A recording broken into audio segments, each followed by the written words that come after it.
来这里吃饭的以色列人多吗？犹太人？阿拉伯人根本上就没有，但是犹太人很多很多。我有几十年的客人，几代人都在我这里吃饭。当时79年来说，这里危险吗？这里问题多吗？以色列一直都有问题。到今天为止，昨天为止都有问题。这个阿拉伯世界的冲突，几次以色列的战争我都在这里。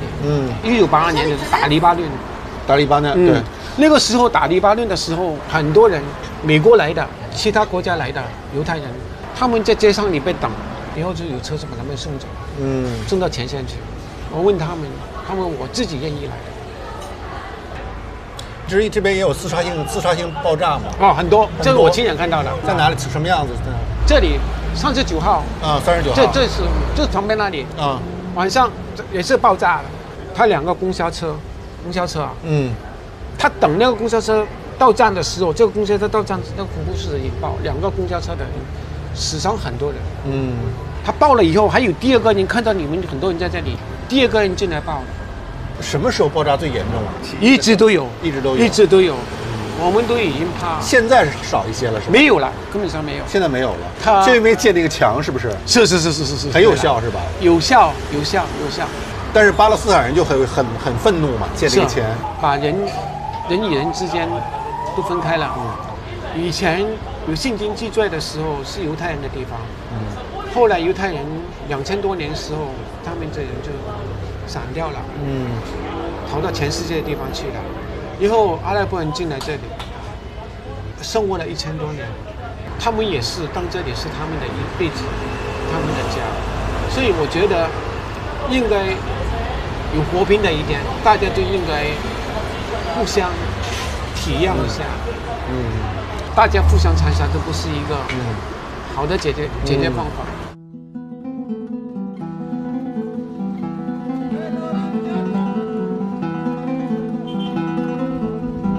哇，这么高这墙，比那个柏林墙高多了。对啊，高太多了，这得有什么8米、10米高。耶路撒冷是一座有着3000年历史的古城，也是犹太教、基督教、伊斯兰教的发源地。一个小平台，你望出去，居然可以看到2个宗教的地标性建筑物，一个呢是西墙，一个呢是金顶。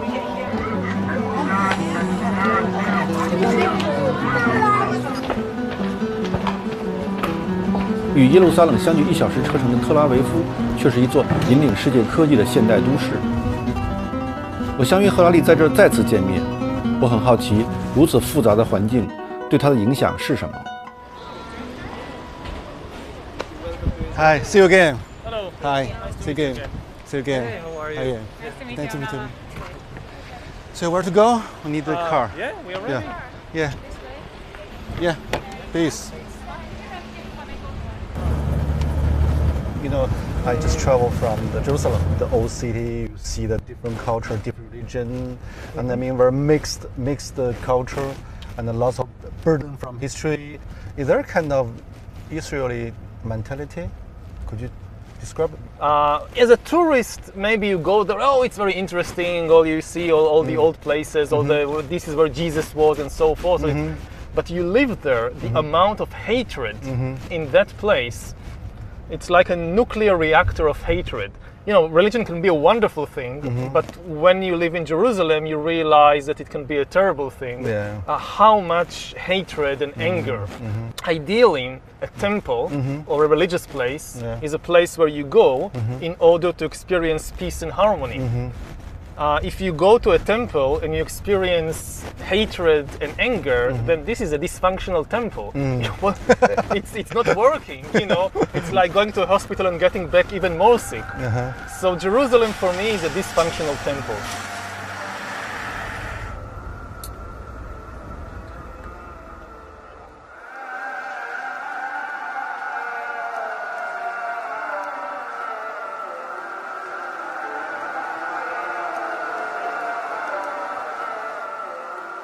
How this kind of things shape your mind, shape your... The influence on me of if this is what you ask, it obviously has an impact. I mean, if you live in a place like Silicon Valley, maybe you can have this kind of utopian vision of a world governed by science and by rationality and things like that. But if you live in the Middle East, it's obvious to you that you cannot escape this tension, because all around you people are killing each other because of their belief in fictional stories. So it's very clear to you that fiction is an extremely powerful thing. My house, the village where I live, is exactly middle of the way between Tel Aviv and Jerusalem.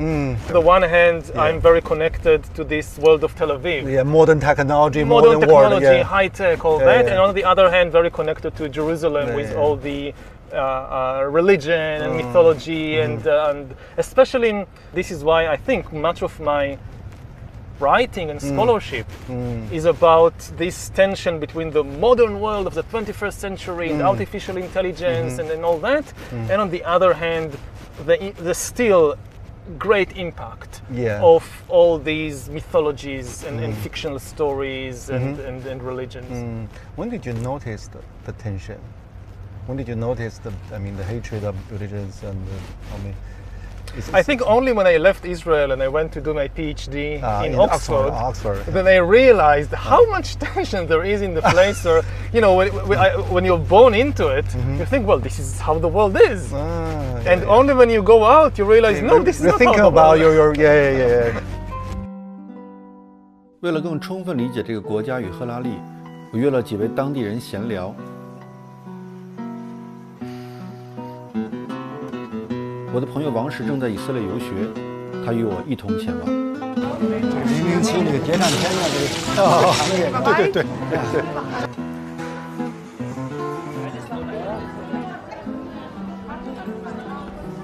第一位是阿拉伯律师。Nice to meet you. How do you think about the Jewish people? I mean, the Jewish come back. Take the city, they become a new authority. Is understanding or for you not? For me, I don't have a problem with the religion about the Jews. And they was living here before the occupation, and we have places that they are neighbors of the Arabs, and they don't have any problem with the Palestinian here. Before the occupation, when they kick them out from Europe and receive them, and later they are get of this country. But after, it's begin the problem. When I talk with the Israelis, most of the people, they have this stereotype. We really feel that. When they talking with me, are you real Arab? Yeah, I am Arab. Are you born here? Yes, I am born here. You know, here, the thing that it's helped me to live here in Jerusalem, it's how I look. According to the stereotype of the Israelis, I'm not look like the local people. The local people have to be dark skinned, not handsome person. And also my accent is good in Hebrew. You speak Hebrew? Yeah, of course, because I'm a lawyer. And in a good accent. So what's your nationality? Nationality, I don't have any nationality of any country. It's just residency. If I pass something, if I travel more than 3 or 7 years out of Israel, so they can get the ID, my ID. It's mean they can kick me out anytime. Like that we live. Do you have any solution? I mean, actually, I don't see any solution.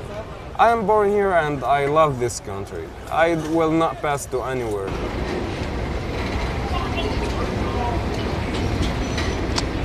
Forgot a car. Oh, it's okay. It's okay. It's okay. When did you arrive? Sorry? When did you come to 2 days ago. Oh, 2 days ago. So you've been around. Yeah, spent 1 day in Jerusalem and here. Yeah, come here. Yeah. You're much more relaxed than in China. Me. Yeah. Yeah, because in China you run around from Yeah, here to yeah, there, yeah. and here Too it's many like, things. Yeah. Oh, what nice view. You want some water? Yes, Some water would or- be nice.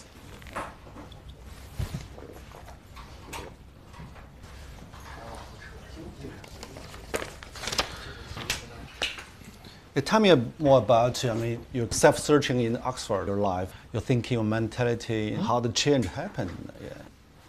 How the change happened. Yeah. Well, I went to Oxford to do my PhD on military history. I was always very interested in the big questions of life. Yeah. What are we doing here, and what is the meaning of life, and what is the source of suffering in the world, and things like that. But I got the impression that you couldn't really engage with these questions in the academic world. The academic world is kind of pushing you to focus on more and more narrow and specialized questions. On a parallel track, I'm personally very engaged and interested in these big philosophical questions. Big tension for you. Yeah, when I got my tenure at the university, I felt that, okay, now I'm kind of secure. Now they can't do anything to me. I'm some terrible crime, like you murder the dean or something, they can't touch you. Yeah, yeah. So I try and reconnect the two tracks with these big questions about humanity and about life.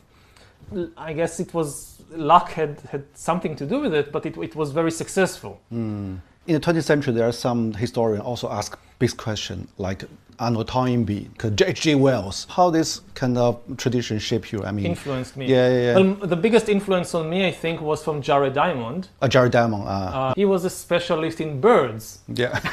Yeah. He was the one who came and kind of showed the historians, look, you can do these things to, like, looking at humans from a bird's eye view. From bird to bird view. Yeah. So you're comparing Jared Diamond. What's your advantage and disadvantage of your books?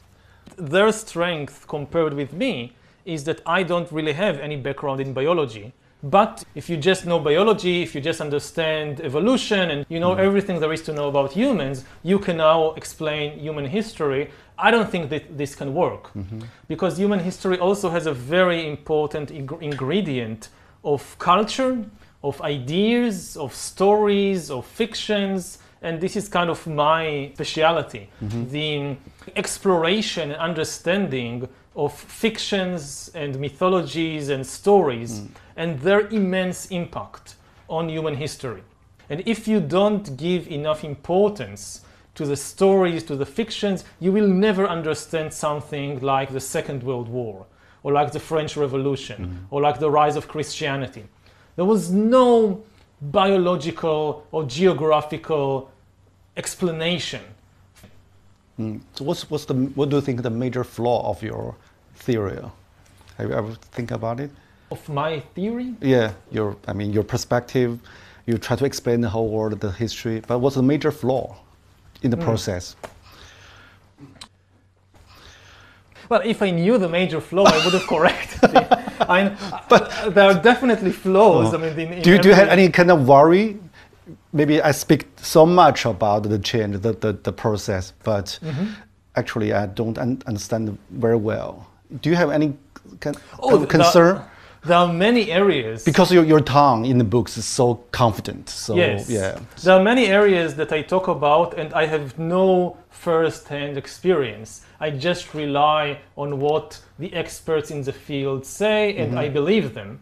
And I have no ability to kind of verify for myself that what I'm saying is true. I just believe them. So it's only second-hand knowledge. I read articles and books about artificial intelligence and what are the principles behind the program, behind the machine learning. So I trust that they are right. I hope that they are not kind of, making this colossal mistake and leading the entire world after them. 赫拉利对多领域的探索，对二手知识的运用与宏大叙事的热情，让我想起另一位以色列朋友，他即将成为一位拉比，是位教授塔木德的老师。这部古老的典籍覆盖了犹太教的律法、习俗、祭祀、礼仪等。You gonna join me? Sit. Yes. Okay. Come, welcome.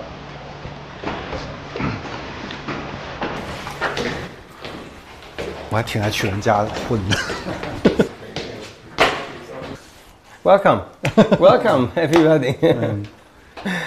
Maybe say something about yourself. You're from Dutch? Well, I am from a Dutch-German family, but I was born here. Nowadays, I'm studying to become a rabbi, conservative rabbi. How could one be a rabbi? You have to study and you have to pass exams. You compare with the priest for the Christian, similar things or not similar? I mean, the role they played in the social society. I think you know, you are the spiritual leader of the people, and it's a very important job because you're working with people. For us, for outsider, the Jewish education seems very interesting combination. On the one side, it's a quite religious. You stick some everlasting truths. On the other side, the Jewish people seems very open to new technology, new knowledge. So how to explain the combination of this kind of paradox? You know, if you read the Talmud, you can see in the Talmud that they already were very much open-minded. They had already broad knowledge. They didn't say, oh, we only have to confine ourselves to one knowledge, which is the Jewish. We have to understand everything because life is about everything. Talmud is a lot about discussions, open discussions. We bring different ideas and, oh, you heard a story that came from another country. How do we relate to that story? Is it relevant to us? I think that in the Jewish philosophy, and you have to listen to everything, understand other cultures, other people. 2,000 years ago, we were fighting amongst ourselves. And because we were fighting, you know, there were splits in the people, the temple was destroyed. So, you know, I think that the big issue of today is how do we build bridges? You know, how do we educate the next generation so we build bridges to people who are different than us? And how the Jewish people deal with the trauma? I mean, teach the kids to know the trauma, to know their past. We realized that the stories are very, very important. Everybody started talking about it and understanding that it is important to discuss it. Do you think that Israel today still facing kind of existential crisis?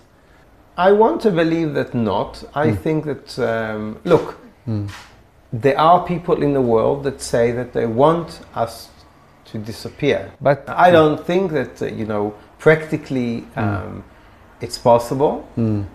But human beings are not always predicted. What we learn from history is that human beings, that people, never learn from history. So history can often repeat itself because we just don't learn. So we don't look with open eyes of what happened only a few years ago and say, okay, let's do it differently. So I don't know. You know, I don't think that we are today on an immediate threat. But of course, Israelis feel that there is a threat. But I hope and I believe that we are strong enough and we'll be okay.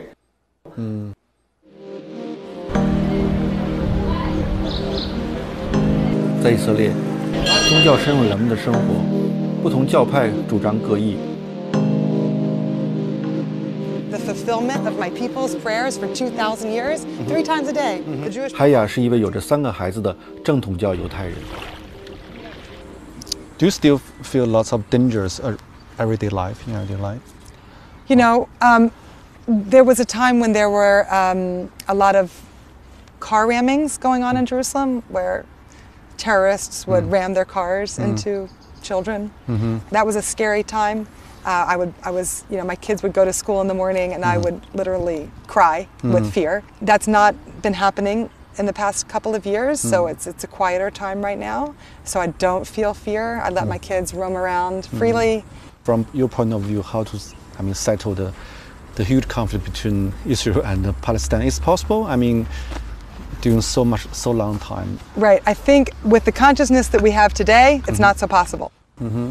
we need to be doing that work on ourselves personally and inside of ourselves. You know, I'm a therapist. I do couples workshops, you know, where it's about working on communication. So I think we need to be communicating more with our enemies and working through it via communication.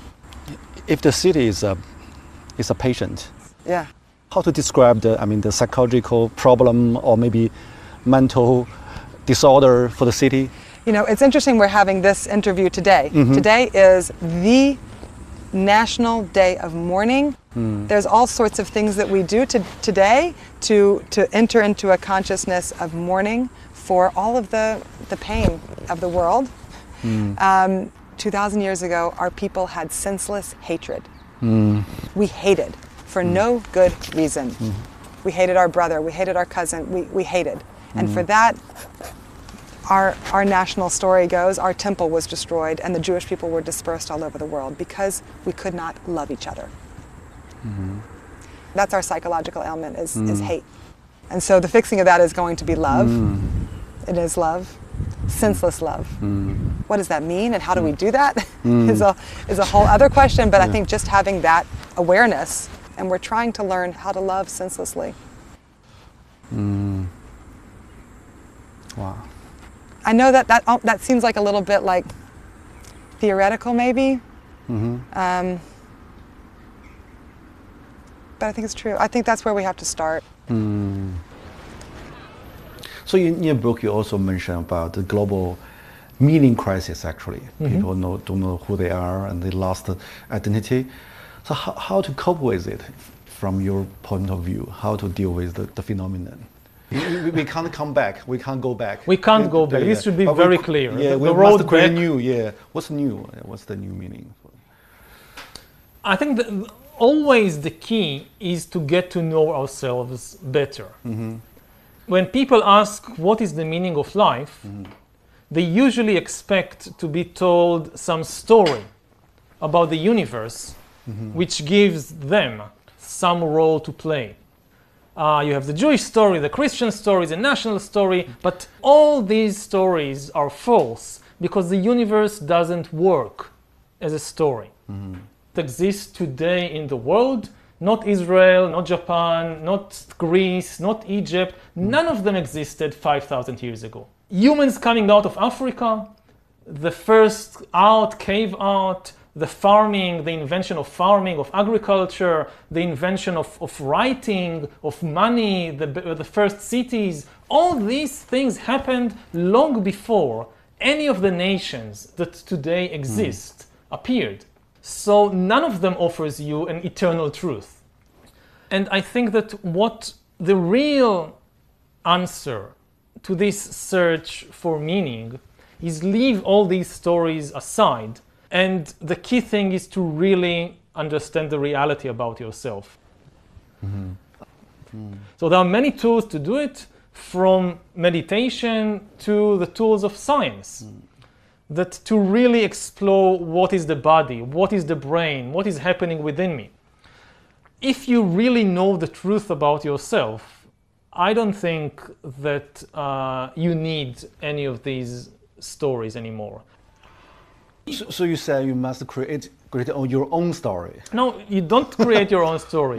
You search for the truth, about the reality about yourself. But you said the whole history is about story, but how to see the reality. But people never live in the kind of true reality, mostly fictional. Yes, as I said, in order to live in society, in order to have a functioning social order, you must have all these kinds of stories. They're useful as tools.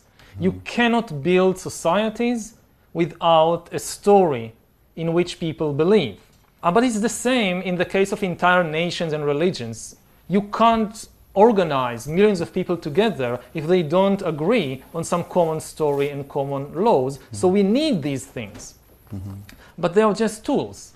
They are not the ultimate reality. If you mistake these imaginary stories for the ultimate reality, then you will never know the truth about yourself, and you will start usually sacrificing people for the sake of imaginary story, like what is happening in the Middle East all the time. 它算一种启蒙啊，让你想这些问题 ，AI 什么问题。但是大部分情况下，大家不会真的想嘛，大家只是盲从某种新的说法而已，新的流行而已。它不是催促你更复杂性的思考，或者说要面对自己的很多问题。它更像是一种抚慰剂的方式。启蒙还是要很多自我发现的觉醒。